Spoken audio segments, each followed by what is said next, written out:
anyway because I want to list it as an auction for the whole charity thing, so people will find out then. But yeah. So people are excited about this, but we can't talk about it on the show. I know. We're live right now. Like, there's something we could talk about but nope. It's like, do you want to know what your Christmas present is? Because I'll fucking tell you. Too bad. How it works? We're talking about your Christmas present right now, and he's laughing. So, bam! I like this new rule, by the way. It's the codified. The second somebody laughs.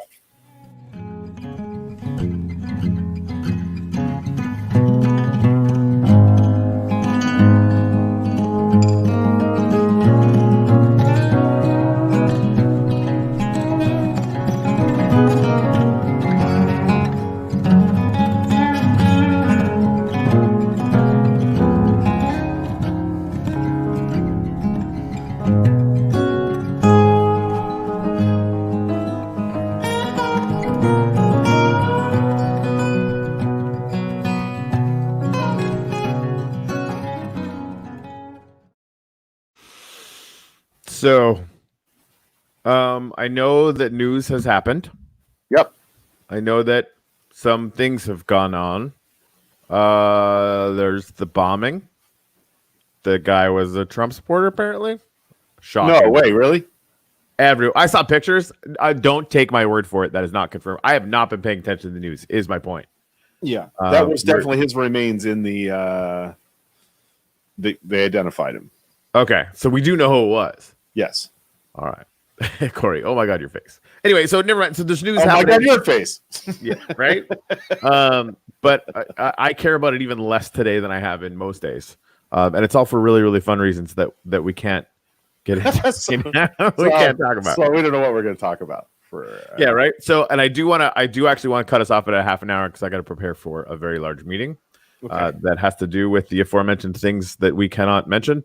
If you are in the Minecraft world with us and you want to help us with an insane project, or if you want to know about it and be sort of read into the Skunk Works for moral support, DM us and we could probably hook that up, but we can't publish it publicly. Just yet.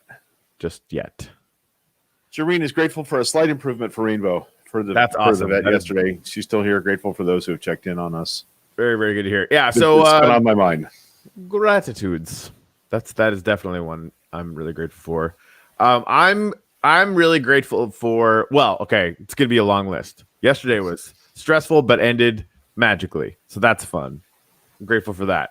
I'm grateful for Bob Benson, who connected me with Ron Russell, who is a meditation teacher / guy who knows all the people from Burning Man. What? Yeah. Wink, nudge, cough. Really amazing conversation that helped me through what could have been an existential crisis for this large sort of blockchain gamey project that we're cooking up. So that was amazing. I know nothing about that at this point. So yeah, no, that's, I mean, it's been happening fast enough that I haven't talked to anybody about it yet. And really, like, right now, it's nothing, right? Right now, it's an idea. I'm sort of collecting resources and people and stuff. That part is going, like, it's kind of scary well on the tech side that we would need to get this done. Anyway, so a lot of stuff going on that I'm really, really grateful for. Just the fact that all the pieces seem to be coming together is sort of remarkable. But the thing that I am most grateful for this morning is I went to our gratitude community, our in-game community, and I was like, hey, I have this crazy idea. And so I made a little post about it. Ginny was like, yeah, I want to help with that. What is it? Which is fun, right? Like, need to add Don a laugh track to that. Absolutely. That absolutely. Yeah. Sue said the same thing. And of course I asked Greg if he could like kind of take point on it. Cause again, like my brain is in 1,000 different places, up to and including reading the fine print in the Minecraft end user license agreement, which is super fun. But then like we started a message thread and just watching that thread go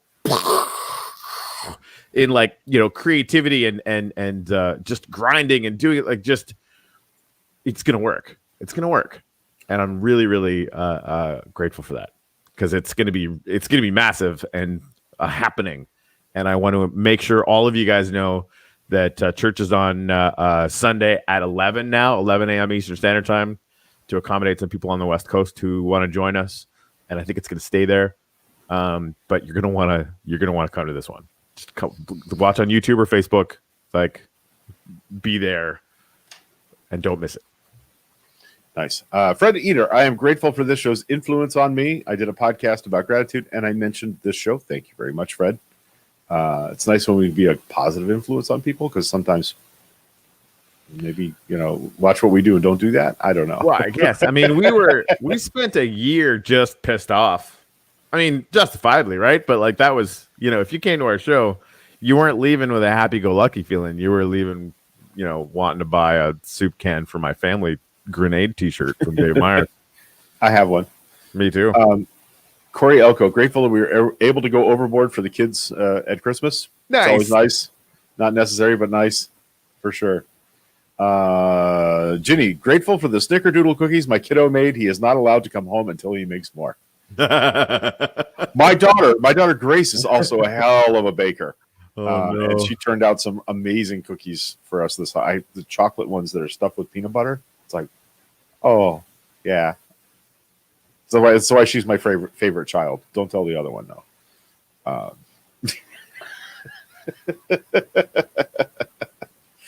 Rob Houston, grateful for the ability to video chat with family over the holidays. I mean, this is the thing that, like, when I have pissed off moments this holiday season, is like, we can do this now. We can do Zoom chats with our family. Why the fuck are you getting on an airplane? It just doesn't make much sense for me. Yep. Yeah. Yeah. We tried anyway. Fred said you've always started with gratitude, even in the dark times. Our record Sometimes we forget. Super good on that, but with people like you and Corey Elko and others, we tended to at least circle back. Like, oh yeah, remember when we decided to do that? Yeah, Corey Elko has actually kept us on track on that a lot of So yeah, we're grateful for you for that, for thinking of that.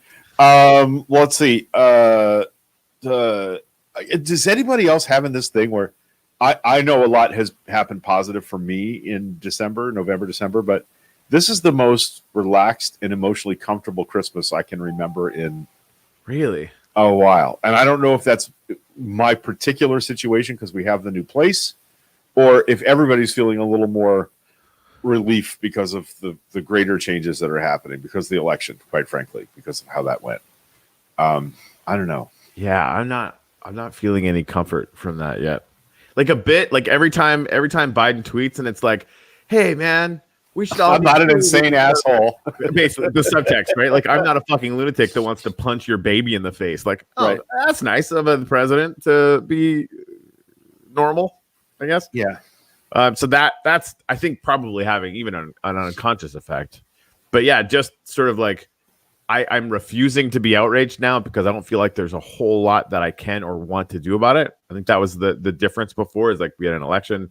We had, even if it was going to be a microscopic amount, I felt the need to just, throw my body on the machine as much as possible. But now, like, I'm having way more fun thinking, okay, what kind of light can we bring into the world?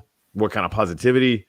And, with the cathedral and that community and the different things that we might be able to build around it, on top of it, beside it, that could scale like that, So I spend the vast majority of my time thinking about that, and it's a lot healthier for sure. Like that, I don't know how connected that is with the other stuff, except that maybe I just have the space for it now. Right. But yeah. Yeah. So Corey, vaccine and election, but I'm still concerned about the Trump coup. Donna Arbogast, no comfort in politics here yet. Yeah. So maybe it's just me. I've had a very relaxed, good and easy Christmas. 2020 has been weird for me because as bad as things are in the world, it's been a pretty okay year for me and for Laugh Track. We've actually made progress on a lot of things we wanted to make progress on. We're feeling pretty comfortable in our home. Yeah, that's good, man. I'm excited for you for that, just because you deserve it. Hashtag Coffee Baby countdown down to 49 days. 49 days. Nice. Yeah, we were talking about the Elizabeth. Just that I miss my friends so much. We're talking about the parties that will happen after this. Knowing that Corey and Babs were up here for a day, yeah, and we didn't get to see each other. The fucking. I literally threw my brother's kids' presents at him from our driveway. Like he drove by, Right. we waved. So we've done pretty good. Like our pod, the only people that I've been around for more than 5 minutes outside are Michelle's parents through this whole thing. So like we've really tried to keep it. Sue, what project was that?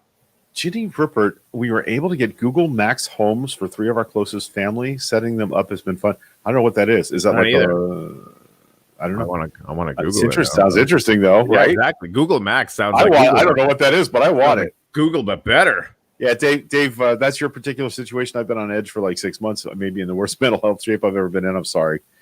Christmas was great, but was definitely not relaxed at all. Oh, cool. Yeah, you got a lot going on. So yeah, I get that. Premium Wi-Fi speaker. I wish I could share how I'm feeling with you guys. Cool. I wish I could share this feeling to you, gift it to you.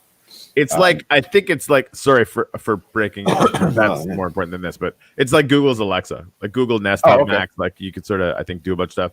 And there's like a premium Wi-Fi speaker. I mean, I kind of wanted it now. Why? So do I, actually. One's real nice.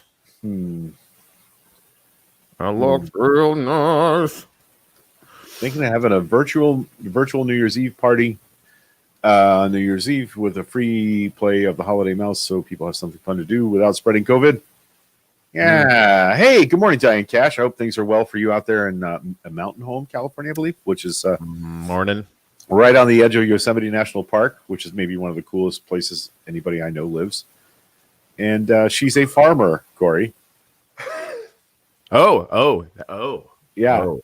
Yeah. Oh. This is Stevie Lovell's friend, Diane, who was just down here for a family funeral. And unfortunately, once again, didn't get to meet Diane in person, but it's good to see you on our show. Thank you. I approve. Kathy Brakeman. Kathy Brakeman. Yeah. Yep. Did we miss any? No, we didn't miss any gratitudes. I think we got everybody. I think we appreciate that. We appreciate that. SN9 is on the freaking pad.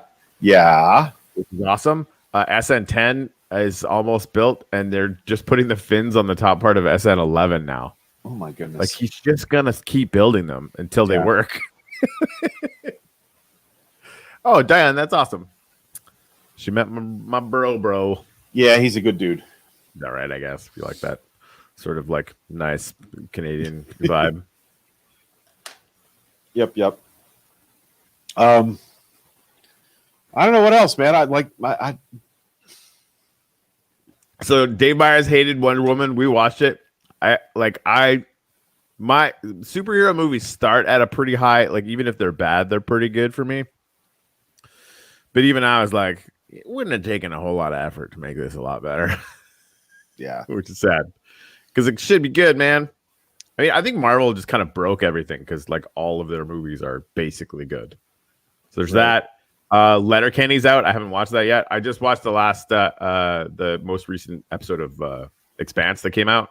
Yeah. Last night when we were all exhausted. That was good. I mean, the Expanse is always good, so that's easy. I'm gonna have to borrow Letterkenny from folks because we don't have Hulu anymore. Sorry, Dave. That's he said I didn't hate it. It was just a mess. That's more accurate. I should have been more accurate because I agree because I kind of liked it too, right? Like, but it was still like, man, what's happening here? So a mess is well said. Grateful for Kathy Brinkman. Grateful for a wonderful weekend with family. Renewed interest in chess, and the weather is perfect. Oh, I take it that means you watched Queen's Gambit on Netflix, which is really good. Laugh Track's watching it, so I've been kind of dipping in while she's watching it for a second time. It's really good. That's a really great little series. I like it. Yeah. Let's see. Sue is grateful to have a project to focus on. My mental health is up and down all the time. Something to focus on and then not. Yeah. Yeah, she's deep in doing. She's got a 16 thread embroidery machine, which is a professional grade, monster machine, and she's dipping into learning how to use that right now. So I'm excited that she's got some.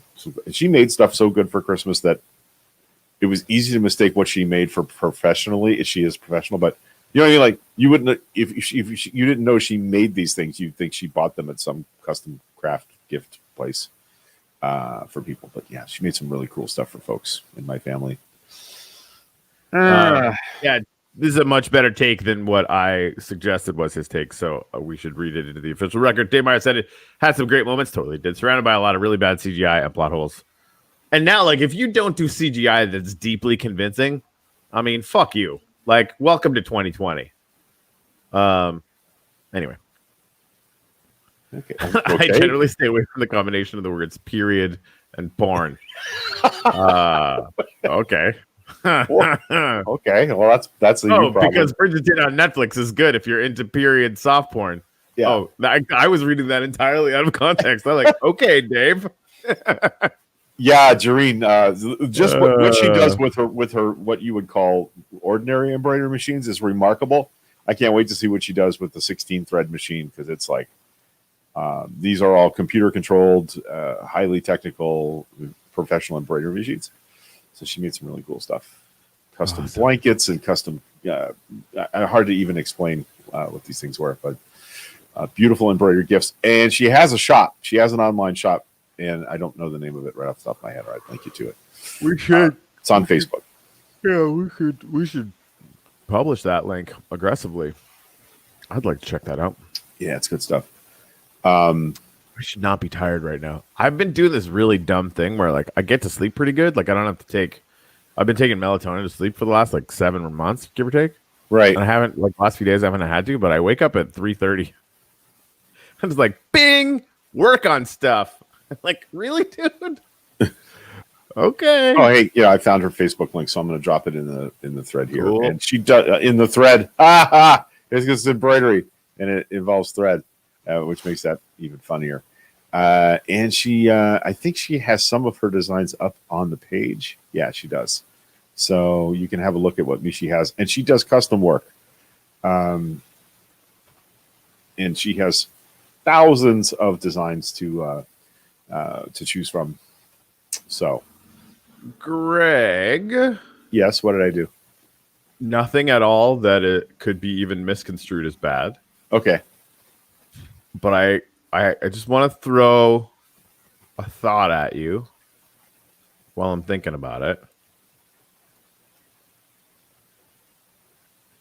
So, why are you showing anybody this? Well, no one knows what it is. Okay. Obviously. But that's kind of what I wanted to put in your head. What if we also made it so that from the sky, when it's built, you'll be able to kind of see what it is? Oh, you will. It'll right? Then not vertically. So we might almost give it a shadow, maybe, so that you could see it from the two different directions. Not essential. Just throwing that out there. I mean, it's gonna be cool anyway. It's not really gonna matter. I think there's a way to do 3D viewing in Dynamap, but I don't remember what it is. That's crazy pants. Yep. But also, I really like it. Yep. And also, yeah, I saw that Dave made a great logo for Ginny's husband for his cool his venture. Not shocked. Good stuff. It is. Yeah, it's definitely not a house, Ginny. It is the thing that cannot currently be named. And like the winky wink, you almost have to like. There'll be a big unveiling ceremony. Yes. Yeah. We'll have pictures and probably video and some stuff up and an auction for charity up. Not hopefully. We'll do it by Friday because we'll need a day to kind of have that out in the world. See, now that's a surprise, Dave. I kind of avoided Birds of Prey because I was like, I don't know. I didn't like the first one of those. I don't know. I didn't mind the Birds of Prey thing. Pretty good. I mean, wasn't one of my favorites, but I mean, again, like superhero movies start at a 5 or a 6 and then only go up. And Margot Robbie. So there's that. Yeah, I mean, yeah. Do you remember that she was in? I didn't until I watched it like the third time. The Big Short. She was in The Big Short. Huh. She was explaining to you some complicated banking principle while drinking champagne in a bathtub. Oh yeah. Yeah, that's Margot Robbie. Distracting. Yes. Okay. Now it's weird. So anyway, stuff. What were we talking about? I don't know. She played Christian Bale. What? That's funny. Yeah, I didn't know about that. Rob, did they change? Didn't they change the name of the Bird Spray movie only to change it back shortly after? I don't know a single thing about that. I don't either. That's not my my milieu. Corey loves that word. That's a fun word. So, yep. Oh, I haven't seen that. I can't believe I haven't seen that yet. Bombshell, the movie about the women that worked at Fox. We watched it. It was fucking really good. Good. I'm gonna have to check that out. Yeah, it was not horrible. She was outstanding in the Tanya Harding movie. Like I couldn't imagine she could play Tanya Harding, but she was really good in that. Yeah. We did not watch that, and also even with her, and I might not just because it's good about figure skating or weird people. It's not about figure skating. Nope. Does she turn into an alien and does she get a spaceship? No, she does not. Hard pass. Just kidding. If you say it's good, it's good. Yep. I watched a little sci-fi thing on Netflix, Midnight Sky with George Clooney. Yeah, we haven't seen that. We want to watch that. Yeah, it's not bad. It's good. It's not bad. It's sci-fi. It's new sci-fi.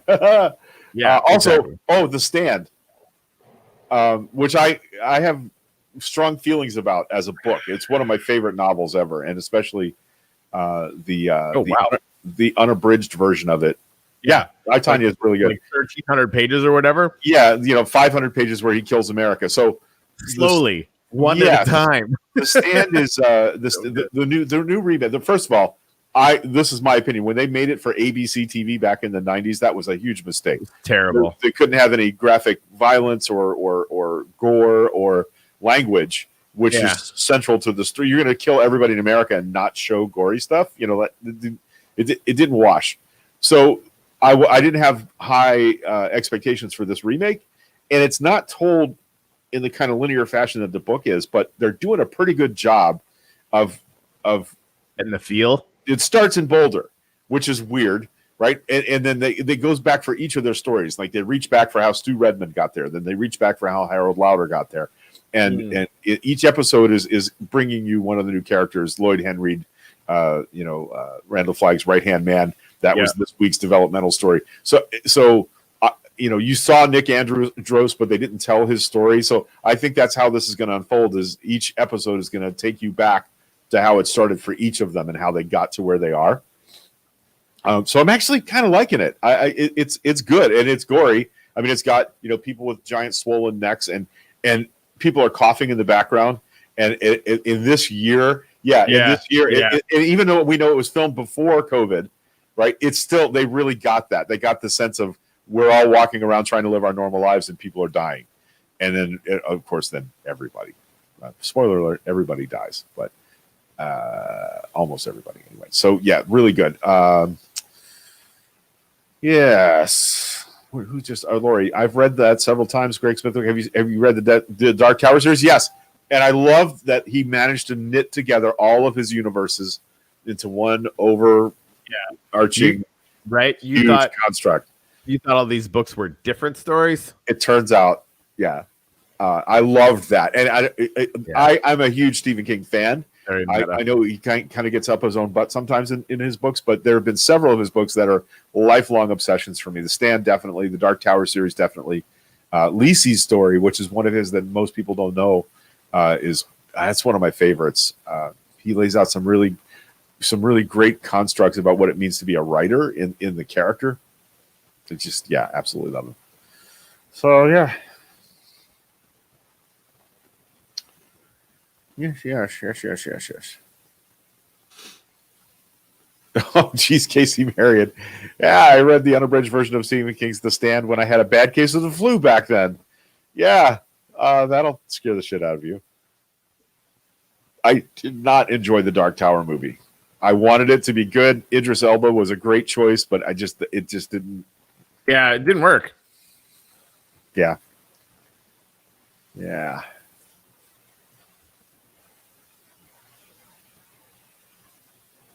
Back of Bones was a good book. Yeah, I love we're on a Stephen King jag now. You need to get going here at 10:30. You said. Yeah, that's good. I've got some stuff I need to do today. We're making a paella for New Year's Eve. which is a Spanish rice and seafood stew kind of concoction.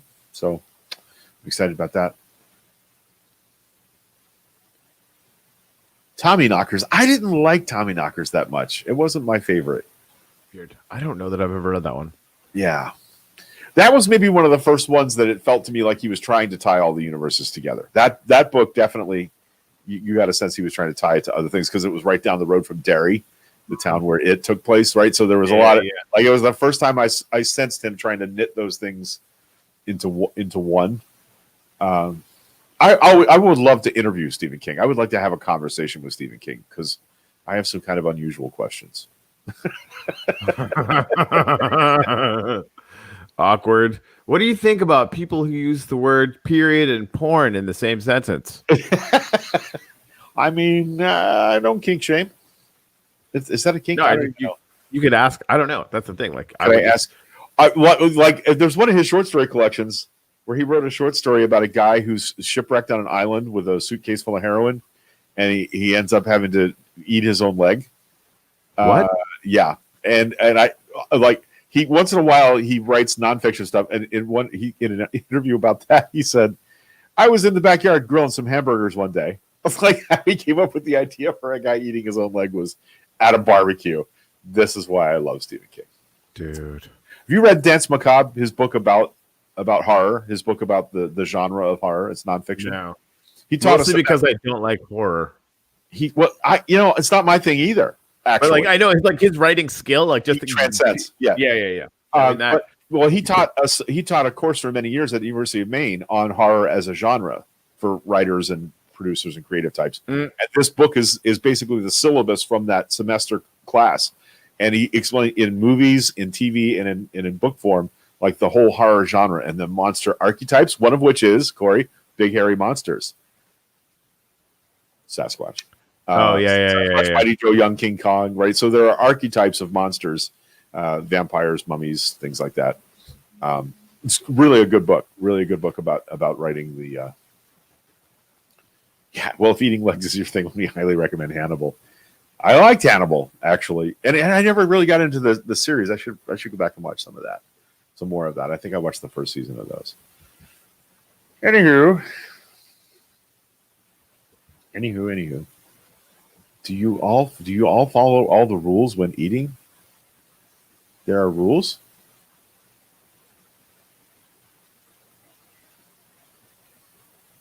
No, I guess then. Yeah.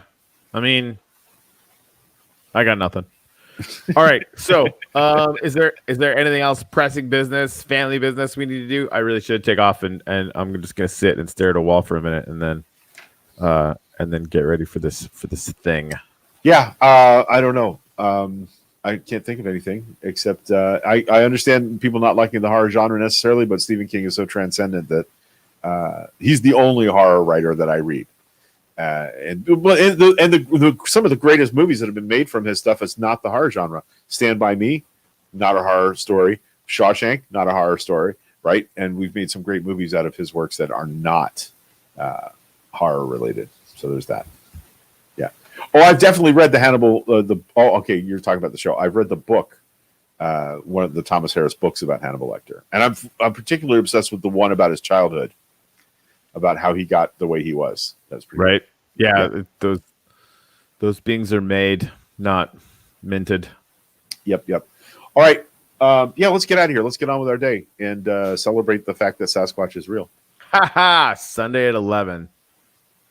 Yep, church Sunday 11. Be around because there's going to be a thing that happens. Anyway, sorry. Say the. We were like, I don't know. I was going to do the music thing. Should I do the music thing? How should I do the music thing? I don't know. I don't know what I'm doing, man. I got an idea. I think I did something so that I would just have that thing everywhere.